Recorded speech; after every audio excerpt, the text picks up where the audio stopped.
Hey, dear friends, welcome back to the channel. Today, we're reading through 1 Samuel 17, the incredible story of David and Goliath. As we dive into this powerful chapter, I encourage you to reflect on the faith and courage it takes to trust God in the face of challenges.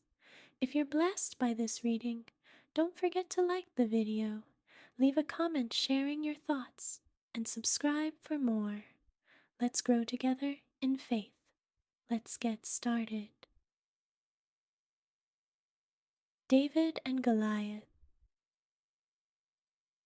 Now the Philistines gathered their forces for war and assembled at Soko in Judah.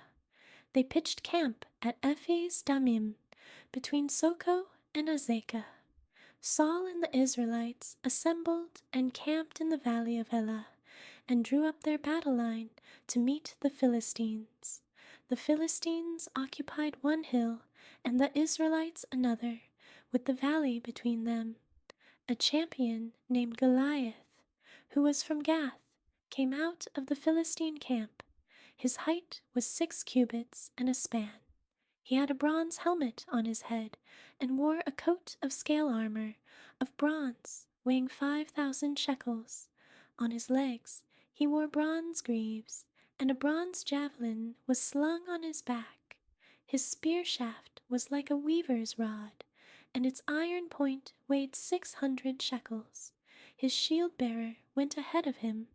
Goliath stood and shouted to the ranks of Israel, "Why do you come out and line up for battle?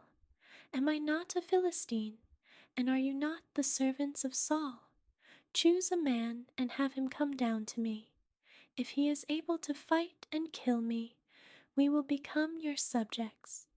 But if I overcome him and kill him, you will become our subjects and serve us." Then the Philistine said, "This day I defy the armies of Israel. Give me a man, and let us fight each other." On hearing the Philistines' words, Saul and all the Israelites were dismayed and terrified.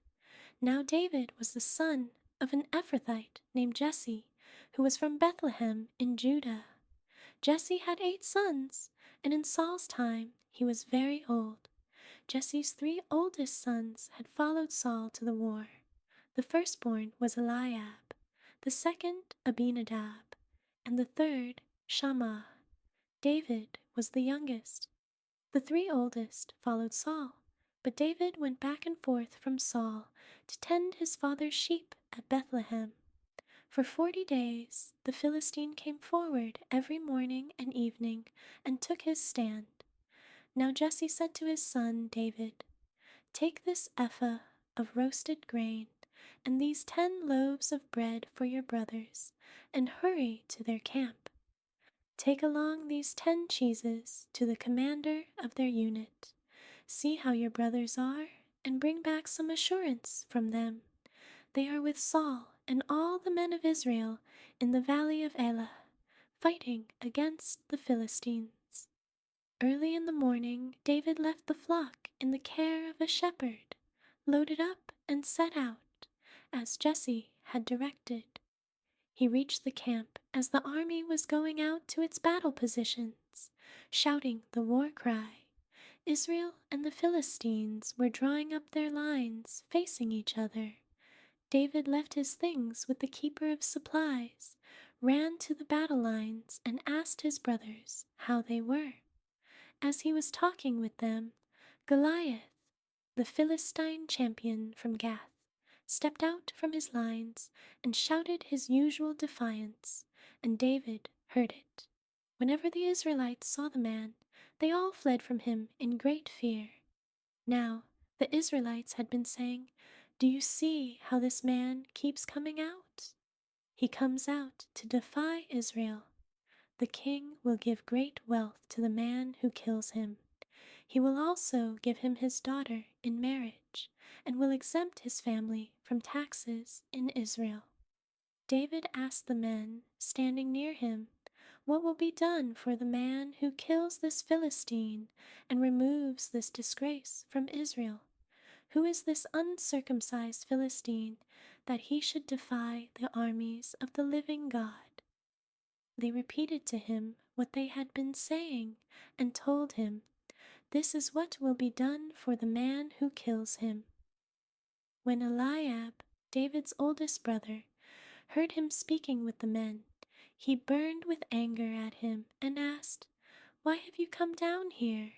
And with whom did you leave those few sheep in the wilderness? I know how conceited you are, and how wicked your heart is. You came down only to watch the battle." "Now what have I done?" said David. "Can't I even speak?" He then turned away to someone else and brought up the same matter, and the men answered him as before. What David said was overheard and reported to Saul, and Saul sent for him. David said to Saul, "Let no one lose heart on account of this Philistine. Your servant will go and fight him." Saul replied, "You are not able to go out against this Philistine and fight him. You are only a young man, and he has been a warrior from his youth." But David said to Saul, "Your servant has been keeping his father's sheep. When a lion or a bear came and carried off a sheep from the flock, I went after it, struck it, and rescued the sheep from its mouth. When it turned on me, I seized it by its hair, struck it, and killed it. Your servant has killed both the lion and the bear. This uncircumcised Philistine will be like one of them, because he has defied the armies of the living God. The Lord who rescued me from the paw of the lion and the paw of the bear will rescue me from the hand of this Philistine." Saul said to David, "Go, and the Lord be with you." Then Saul dressed David in his own tunic. He put a coat of armor on him and a bronze helmet on his head. David fastened on his sword over the tunic and tried walking around, because he was not used to them. "I cannot go in these," he said to Saul, "because I am not used to them." So he took them off. Then he took his staff in his hand, chose 5 smooth stones from the stream, put them in the pouch of his shepherd's bag, and with his sling in his hand, approached the Philistine. Meanwhile, the Philistine, with his shield-bearer in front of him, kept coming closer to David. He looked David over and saw that he was little more than a boy, glowing with health and handsome, and he despised him. He said to David, "Am I a dog, that you come at me with sticks?" And the Philistine cursed David by his gods. "Come here," he said, "and I'll give your flesh to the birds and the wild animals." David said to the Philistine, "You come against me with sword and spear and javelin, but I come against you in the name of the Lord Almighty, the God of the armies of Israel, whom you have defied. This day the Lord will deliver you into my hands, and I'll strike you down and cut off your head. This very day I will give the carcasses of the Philistine army to the birds and the wild animals, and the whole world will know that there is a God in Israel. All those gathered here will know that it is not by sword or spear that the Lord saves, for the battle is the Lord's, and he will give all of you into our hands." As the Philistine moved closer to attack him, David ran quickly toward the battle line to meet him.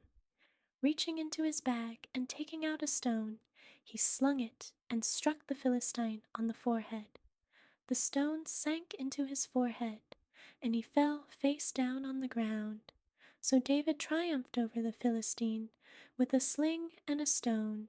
Without a sword in his hand, he struck down the Philistine and killed him. David ran and stood over him. He took hold of the Philistine's sword and drew it from the sheath. After he killed him, he cut off his head with the sword. When the Philistines saw that their hero was dead, they turned and ran. Then the men of Israel and Judah surged forward with a shout and pursued the Philistines to the entrance of Gath and to the gates of Ekron. Their dead were strewn along the Shaaraim road to Gath and Ekron. When the Israelites returned from chasing the Philistines, they plundered their camp.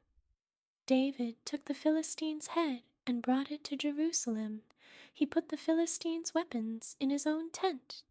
As Saul watched David going out to meet the Philistine, he said to Abner, commander of the army, "Abner, whose son is that young man?" Abner replied, "As surely as you live, your majesty, I don't know." The king said, "Find out whose son this young man is." As soon as David returned from killing the Philistine, Abner took him and brought him before Saul, with David still holding the Philistine's head. "Whose son are you, young man?" Saul asked him. David said, "I am the son of your servant Jesse of Bethlehem."